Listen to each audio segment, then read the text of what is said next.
Kim Eun-chim a fui la Corée du Nord et est arrivé dans le Sud fin 2009 grâce à l'aide de cette église. Après avoir survécu à une dangereuse épopée qui l'a fait traverser la Chine, la Birmanie, le Laos et la Thaïlande, elle pensait que la vie en Corée du Sud serait une sinécure. Mais elle a découvert que les deux peuples étaient devenus très différents en un peu plus d'un demi-siècle de séparation.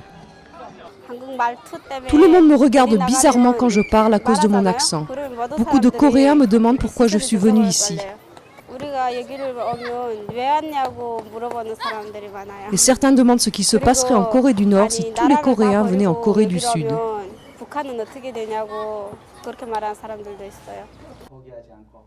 Le père Chun Ki-won a aidé des centaines de Nord-Coréens comme Kim Eun-chim à rejoindre la Corée du Sud. Après avoir vécu caché en Chine ou comme fuyard dans la peur permanente, ils pensent que la Corée du Sud va leur donner stabilité et liberté. Mais c'est beaucoup plus compliqué car ils sont habitués à un système socialiste et ici c'est une société capitaliste.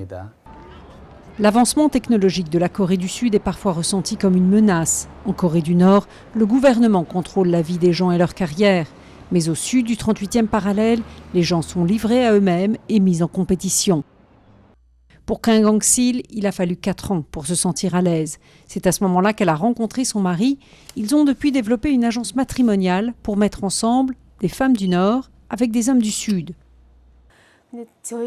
Étant donné que les femmes sont toutes seules, elles n'ont personne pour les aider. Nous sommes comme des sœurs, des mères, la famille, pour celles qui arrivent seules. À vrai dire, se marier n'est pas la priorité de Kim Eun-chim. Elle se concentre sur ses études et essaye de rattraper tout ce qu'elle n'a pas eu l'occasion d'apprendre en Corée du Nord.